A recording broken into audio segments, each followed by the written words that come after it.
जी नाज़रीन, वक्फे से वापस आ चुके हैं और वक्फे से हमें ज्वाइन किया है नुमाइंदा ख़ुसूसी हैं बाखबर पाकिस्तान के अयूब उस्मान भाई। अयूब भाई, आपका मैं बहुत शुक्रिया अदा करूँगा कि आप तशरीफ़ लाए। आपका और शुक्रिया। इनके साथ ही मेरे भाई हैं, मजहबी स्कॉलर भी हैं और एक छोटा सा इनका बिज़नेस भी है। लेकिन जब हमें इनकी कॉल मौसूल हुई, क्योंकि बाखबर पाकिस्तान ने हमेशा हक़ की बात की है, और जब हक़ की बात आती है तो हम मज़लूम आवाम के साथ खड़े होते हैं। इनके साथ क्या हुआ, हम आपको उसका खुलासा बताएंगे। मोहम्मद शहरियार अत्तारी, आपको मैं खुशामदीद कहूँगा। अस्सलाम वालेकुम शहरियार, वालेकुम अस्सलाम आप तशरीफ़ लाए, बहुत शुक्रिया। जज़ाक। अयूब उस्मान भाई, कराची में हम देखते हैं कि पहले बत्ते की पर्चियाँ आया करती थी भाई, एक छोटा सी पर्ची और उसके साथ बंदूक की गोली। अगर आप पैसे देंगे तो ये गोली ज़ाया हो जाएगी, अगर आप पैसे नहीं देंगे तो गोली आपके काम आएगी। आजकल बत्ते के कुछ अलग ही मामला नज़र आते हैं। सहाफ़त के नाम पे बत्ता, सियासी नामों पे बत्ता, इदारों के नाम पे बत्ता, क्या है ये? बिल्कुल अली भाई, आपने सुना होगा क्रिमिनल, एक आदमी क्रिमिनल है, फिर सुना होगा कि जी वाइट कॉलर क्रिमिनल। तो ऐसे ही वाइट कॉलर क्रिमिनल के साथ साथ अब वाइट कॉलर क्राइम भी हो गए कि जी वाइट कॉलर क्रिमिनल क्या, कि अब आपको ये पता है कि मुल्क में लॉकडाउन के बाद से कारोबार या बिजनेस नहीं है, तो ऐसे ही न्यूज चैनल्स में, अखबारात में बिजनेस नहीं है, तो जिसके पास कोई काम नहीं है वो 2000 रुपए का एक लचकदार सा कार्ड बनाता है, जेब में रखता है और मीडिया का। जी हाँ, और वो देख रहा होता है कि कौन कमा रहा है। उसका पहला निशाना तो होता है ना ऑर्गेनाइज क्राइम के लोग, जो ऑर्गेनाइज क्राइम, गुटखा बिक रहा है, मनशियात बिक रही है, कोई छालियां बिक रही है, अनलीगल कंस्ट्रक्शन, ऐसे ही वो हर इदारे में वो व्हाइट कॉलर क्रिमिनल है। अब क्या होता है कि एक इदारा पकड़वा रहा होता है, दूसरा इदारा छुड़वा रहा होता है, पुलिस जो है वो दोनों से पैसे ले रही होती है, वो वहां ठेक। तो हम क्राइम में बिल्कुल जकड़ चुके हैं, मैं भी, आप भी। कोई शर्म से चुप है, कोई पैसे लेके चुप है, कोई दोस्ती में चुप है। आम आवाम के साथ जुल्म हो रहा है। अयूब भाई, आप यकीन कीजिए कि मुझे 13 साल हो गए सहाफ़त में, लेकिन मैंने आज तक अपना कार्ड नहीं दिखाया, ना कभी कार्ड दिखा के कोई काम लिया। ऐसे लोगों के खिलाफ क्यों नहीं खड़े हो रहे कानून नाफिज करने वाले इदारे? वो खुद इन्हीं से ही ब्लैकमेल हो रहे होते हैं, क्यों? सर, वो कानून नाफिज करने वाले इदारों को सेव हैंड्स के बीटर्स मिल गए हैं ना। ये बात क्यों नहीं समझते कि भाई कई इलाके ऐसे हैं कि जिसमें एसएचओ साहब थाने में लगे तो उसको 3 महीने तो इलाका समझने में लग जाता था। अब एसएचओ साहब गए हैं तो अगले दिन ही मेरे जैसे लोग, साफी हजरात पहुंच जाते हैं, सर ताबेदार हाजिर हैं। अगर उनकी उनसे नहीं बनती तो वो अपने लोग ले आता है, अपने अखबार। एक एसएचओ ने मेरे ख्याल में 4-4 अखबार खरीद रखे हैं सर। उसकी 6 गुटके बनाने की फैक्ट्रियां हैं। वो कहीं चाइना कटिंग के प्लॉट लेके, अब पैसे लेके अब बनवाता नहीं है, अब उसकी टीम आती है, वो खुद बनाती है। गुटके के फैक्ट्री चलती है तो एसएचओ साहब उसको बहैसियत कारीगर रख लेते हैं कि जब तक मैं हूं तो अब मेरा कारीगर है। एक हफ्ते से मैं चिल्ला रहा हूं कि खुदारा रहम करें। आवाम की कॉल आती है नाज़रीन, जब आपके मेरे पास कॉल आती है तो मैं मजबूर हूँ, मैं आवाज़, यो भाई हम लोग आवाज़ पहुँचा सकते हैं, एम्प्लीमेंट करना इदारों का काम है। लेकिन यकीन कीजिए कि मैंने एसएचओ साहब को वीडियो भी भेजी। मैंने कहा फराज भाई खुदारा इसके ऊपर रहम कीजिए, तो उनका सिर्फ छोटा सा मैसेज आया, ओके। और कुछ भी उन्होंने ओके, पता है क्या कहा कि ओके आप बोलते रहे, हम तो अपना काम करेंगे। लेकिन ये समझ रहे हैं कि सहाफ़ी, हर सहाफ़ी एक जैसा नहीं होता। आपने फराज भाई सहाफ़ियों के लिए वो समझे कि फराज कबाड़िया, जो उन्होंने अपने हम नाम, वहां अपने हम नाम एक ठेका दे दिया है कि भाई गुटके का 4 लाख रुपए हफ्ते में ठेका दे दिया है। अच्छा, थाने ने, वो फराज नाम का ये कबाड़िया था जो 3 डब्बे बेचता था। लेकिन अब वो बीटर है। पुलिस का गुटके की कलेक्शन से लेना देना ही नहीं है, पुलिस जाएगी नहीं कहीं। 4 लाख रुपए वो किसी से बिकवाए ना बिकवाए ठेके पे दे दिया, यानी कि वो चेन सिस्टम। मैं एसएसपी साहब से गुजारिश करूंगा कि इस मामले को आप देखिए, मैं आपसे खुद मुलाकात भी करूंगा आके, क्योंकि आवाम वहाँ परेशान है, उनके जवान बच्चे गलत एक्टिविटी में जा रहे हैं। और खुदारा इस पर थोड़ा फोकस कीजिए। रहम कीजिए, मैं खुद गया, मुझे दे दिया गुटखा, जबकि मैं खाता नहीं हूँ। मैंने जाके गुटखा मांगा, मुझे बेधड़क खौफतर होकर उसने दे दिया। भाई, मैं एक और बात- वही वीडियो बना के मैंने एसएचओ साहब को भेजी, और उन्होंने कोई आपने एक्शन नहीं प्रोग्राम के लिया। शुरू में कहा गुटखा और चर्स इससे ज्यादा खतरनाक आइस, ये एलपीजी का सिलेंडर है। बिल्कुल ऐसा, उस पर भी कोई अप्लीमेंट नहीं हो रही। एलपीजी का सिलेंडर एक तो दुकान में रख के लोग बेच रहे हैं, चलो जी, लेकिन उस पर वो कहते हैं ना कि सोने पे सुहागा, कि मेन रोड पर फुटपाथ की जगह पर लोहे का एक केबिन रखकर, यानी कि कब्जा गैर कानूनी, यानी केबिन दुकान गैर भी नहीं है। कानूनी, उसमें चीज गैर कानूनी। क्या इदारे अंधे हैं? ये कहां पर है? ये 3600 कहां पर हुआ ये सर, आप किसी भी रोड पर चले जाएं, पूरे कराची के किसी भी मेन रोड और उसके सब रोड्स पर आपको एलपी, क्योंकि गैस कराची में बिल्कुल नापैद नहीं है। है, एलपीजी की सबको अब नीड है। एलपी बिजली के वो आजकल चले हैं चूल्हे, बिजली महंगी है, तो एलपीजी आपको हर जगह नजर आएगी। क्या सरकार को उसका रेट नजर नहीं आ रहा? क्या अच्छा, पेट्रोल का तो हमें पता होता है कि भाई इतने रुपए लीटर है, एलपीजी का तो अभी कॉमन आदमी को यही नहीं पता कि उसका बिल्कुल भाव ऐसा ही क्या है, है, बिल्कुल ऐसा ही है, क्या कैसे बिल्कुल बिकेगी। ऐसा ही है। कि एक आदमी सड़क पर केबिन रखकर अगर बेच रहा है, तो इसका मतलब है वो सब इदारों को पैसे दे रहा होगा, बिल्कुल ऐसा ही है। मुफ्त में नहीं होगा। अब उस एलपीजी पे तो शम्स भाई बताएंगे कि प्रॉफिट मार्जिन 1.5 रुपए होता है, 8 आने होता है, 5 रुपए भी होता है। बिल्कुल, आपने बड़ा तो अच्छा नुक्ता वारे छोड़ा नहीं मेरे आती। लिए। लेकिन आज ग्राम बत्ते की बात हो रही है, एक छोटा सा कारोबार है शहरियार अत्तारी भाई का, जिससे वो बहुत ज़्यादा दिल बर्दाश्ता हो चुके हैं, यहाँ तक कि खुदकुशी करने पे भी आमादा हो गए थे। इतना डिप्रेशन, इतनी परेशानी इनको लाहक हो गई। यही जैली सहाफ़ी, मुझसे लोग कहते हैं कि जैली सहाफ़ी नहीं होते, इदारा जैली होता है। जिस इदारे में जैली लोग होते हैं तो वो खुद भी तो जैली ही होंगे ना। तो मैं शहरियार भाई आपकी जानिब आता हूँ, क्योंकि किस्सा बहुत तवील है, मैं उसको मुख्तसर सा करूँगा कि किस तरह से आप तक पहुँचे और कैसे आपसे भत्ता मांगा गया। कारोबार की मद में आपसे कहा गया कि आप कारोबार करते हैं, आपके डीएचए में शॉप है, अगर आप हमारे मुतालबात पूरे नहीं करेंगे तो हम आपको बदनाम करेंगे, आपके सोशल मीडिया पे वीडियोस चला देंगे, और आप इज़्ज़तदार लोग हैं। क्या हुआ मुझे थोड़ा सा बताइएगा, कितने पैसे दिए आपने और उन लोगों के नाम क्या थे? अस्सलाम वालेकुम रहमतुल्लाहि व बरकातुहू। अली भाई, आपने आज मुझे खिदमत का मौका दिया और बताने का मौका दिया। मेरे एक डिफेंस के अंदर छोटा सा कपड़े का कारोबार है, जिसके अंदर हमारा फैब्रिक विद टेलरिंग का काम होता है।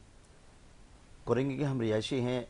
मेरे वालिद साहब, मैं चाचू वालिद साहब की जगह हैं। कुछ एक माह पहले की बात है कि कुछ उनके किराएदार थे जिन्होंने अपनी बच्ची के जरिए उनको एक गलत इल्ज़ाम लगाया, मुख्तसर मैं बता रहा हूँ, और उनके साथ कुछ जाली सहाफ़ी थे सोशल मीडिया के ना, कि जिन्होंने इस मामले को सरअंजाम दिया। उसके बाद उनके खिलाफ ये इलाका कौन सा है? कुरेंगी 5.5 4 पुल के एरिया है, जहाँ मेरी खुद की रिहाइश है। तो वहाँ पे इन कुछ जाली सहाफ़ियों ने उनको निशाना बनाया, उनके खिलाफ एक गलत एफआईआर कटवाई।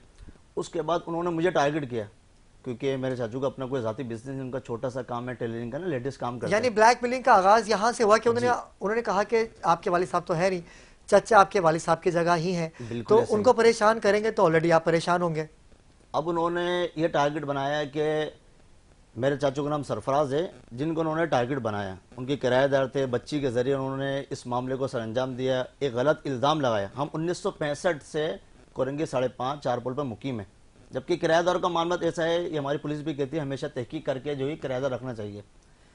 और आजकल कुछ लोग ऐसे हैं यानी कि पैसे के मामले में जो ना इज्जत को भी दांव पे लगा देते हैं। तो इन्होंने इस मामले को एक गलत इल्ज़ाम लगाया। उसके बाद उनकी एक डीपी से तस्वीर उठा के गलत मवाद उसके ऊपर लिख के उसको बदनाम किया गया। और उसके बाद उन्होंने मेरे को धमकियाँ देना शुरू करी कि अगर आप मेरे को इतनी पेमेंट नहीं देंगे, कितनी डिमांड, उन्होंने 10 लाख रुपए की डिमांड 10 लाख से स्टार्ट किया उन्होंने। 10 लाख रुपए की डिमांड करी। 10 लाख रुपए डिमांड करने के बाद उन्होंने हमसे कई मीटिंग करी, कई कॉल्स आई, क्या हम अगर इतने लाख नहीं दोगे तो हम आपको सोशल मीडिया पर वायरल कर देंगे और आपको दूसरे तरीके से मजीद बदनाम किया जाएगा। जिसके अंदर हमने उनको कुछ 2 लाख रुपए उनको दिए भी गए, मगर उसके बाद उनकी मजीद कॉलें नहीं रुकी, आती रही। अच्छा, हम एक इज्जतदार हैं अल्हम्दुलिल्लाह, कभी इलाके के अंदर ना हमें कोई लड़ाई झगड़े ना ऐसे कोई मामला हुए। उसके बाद ये दरख्वास्त में लेके एसएसपी साहब के पास भी गया, तो उन्होंने कहा कि आप इस पर आप मेरे को दरख्वास्त दें और इंशाल्लाह हम फौरी इम्प्लीमेंट करेंगे। और आप आपका साइबर क्राइम जाएंगे, क्या कार्रवाई आपने अभी मजीद करनी है उनके खिलाफ? बिल्कुल ऐसा ही है। मैं साइबर क्राइम के अंदर भी गया था नुमान सिद्दीकी साहब के पास ना, और उनके पास मैं दरख्वास्त लेके गया था और उन्होंने 100% कोऑपरेट भी किया। उन्होंने शहरियार भाई आप हमें दरख्वास्त लिख कर दें, और इन जाली सहाफ़ियों के खिलाफ जिनके चंद नाम है, मैं भी शायर नहीं करना चाहूँगा, मगर मैंने वो सारे नाम, अफराद सारे कितने लिस्ट, हैं ये? 9 अफराद पे मुश्तमिल, जिसके अंदर कुछ जमान टाउन थाने के हमारे पुलिस वाले भाई भी हैं, मतलब जिनको हम अपना मुहाफिज अच्छा। समझते हैं, जिनको हम अपना रखवाला समझते हैं कि ये हमारी मदद करेंगे, जिनके पास हम अपनी दरखास्तें वो भी लेके पैसे जाते मांग हैं। रहे हैं आपसे? जी, उसके अंदर भी 2 अफराद ऐसे हैं जो हमसे उस टीम में शामिल हैं, इन जाली सहाफ़ियों के अंदर इन लोगों में शामिल हैं। सरपरस्ती हासिल है उनको? सरपरस्ती वही हासिल है। भाई आपकी वाली बात आ गई कि ये चौकीदार के बिल्कुल बगैर ऐसा ही है। डकैती मुमकिन नहीं है। 2 लाख दे दिए जबकि इन्होंने। नहीं, पुलिस शामिल है ना, FIR हो गई होगी, तो मुतलका थाना ने सच सुना ही नहीं होगा, कोई इन्वेस्टिगेशन की ही नहीं होगी, माल पे धमाल, उसने ये देखा ही नहीं होगा कि ये गरीब है, कितनी उम्र है, पैसे लिए और झूठी FIR कर दी और लिख के दे दिया। मैं आपके साथ हूँ, बाखबर पाकिस्तान की टीम आपके साथ है, और इंशाल्लाह आपको हक मिलेगा। आपके आंखों के जो आंसू हैं वो रायगा नहीं जाएंगे, और हमेशा ही अल्लाह पाक ने अपने चाहने वालों को अपने आप से दूर नहीं किया, और आपकी सबसे अच्छी आदत यह है, आजमाइश में ही रखा है। ये आजमाइश है, ये वक्त गुजर जाएगा। शानी साहब, ये अलग माफिया है। LPG की बात की अयूब उस्मान भाई ने।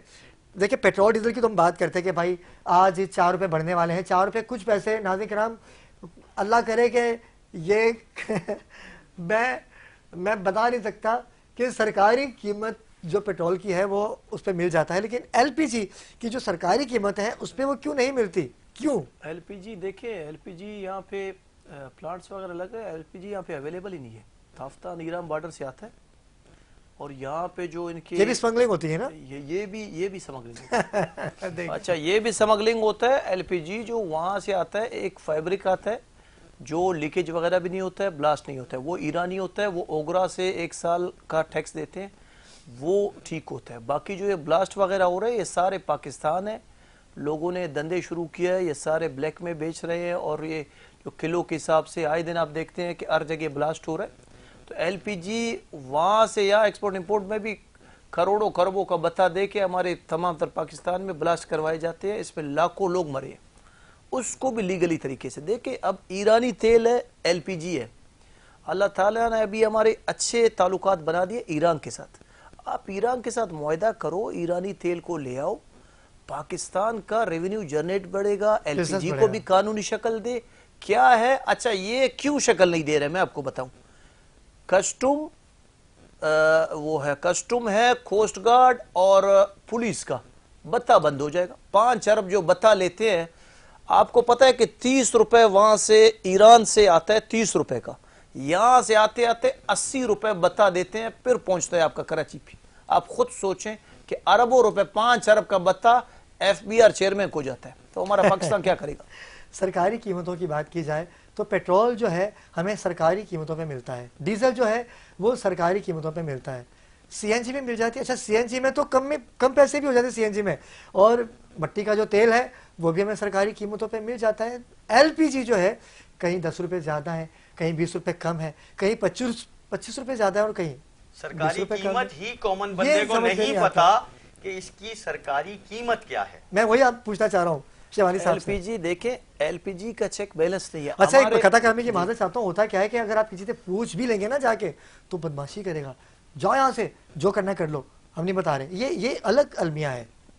ये देखिए, LPG का मैं आपको बताऊं कि LPG का एक मखसूस रेट नहीं होता है। LPG वहां से, अगर वहां से 30 का आता है तो यहाँ पे जिसका मर्जी, पाकिस्तान में आप मुझे बताएं कहाँ चेक बैलेंस है? जिसको जो बेताज बादशाह है, एक जो LPG आता है उससे 5 से 6 इदारे बता लेते हैं, आजादारी करते हैं, वो 60 का बेचे, 70 का बेचे। बोझ और जुल्म बर्बरियत किस पे? हमारे पाकिस्तानी अवाम पे। बिल्कुर ऐसा ही है। और मैं आखिर में, क्योंकि मेरे पास 2 मिनट है आखिरी, छोटी सी इसमें एक बात बताऊंगा कि जैसे हमारे हुक्मरानों ने, आपने देखा होगा हज का सीजन होता है तो हज का एक कोटा मखसूस हो जाता है, उसमें करोड़ों अरबों रुपए हमारे कई उलमाए कराम सियासतदानों के होते हैं। ऐसे ही LPG का भी एक कोटा इंपोर्ट का होता है, जिसमें हमारे इस मुल्क के बड़े बड़े बाइज्जत लोग, और इसकी कम से कम आमदनी बताऊं आपको, कम से कम 5 लाख रुपए रोज, 10 लाख रुपए रोज, जितना इनका कोटा होता है मिनिमम। और बड़े बड़े निगरान गवर्नमेंट में रहने वाले ब्यूरोक्रेट्स, वुकला, जर्नल्स, वो कोटा लेके और मनजानी लाइफ गुजार रहे हैं।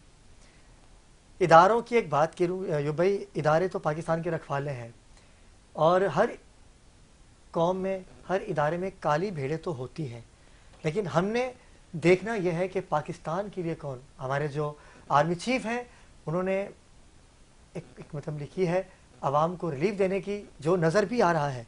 और मैं आर्मी चीफ से मुतालबा, क्या मैं उनसे रिक्वेस्ट ही करूँगा कि खुदारा आप ही कुछ कीजिए कि मोहब्बत, भाईचारगी और कारोबार को फ़रोग़ मिले। अवाम अफवाज पाकिस्तान पे ही नज़र थमाए बैठे हैं क्योंकि हुक्मरानों से नाराज़ हो चुके हैं, जिसकी मिसाल आपने। बहुत शुक्रिया, आप तशरीफ़ लाए, आपका जो मुद्दा था वो आला काम तक और नाज़िर तक पहुँचा।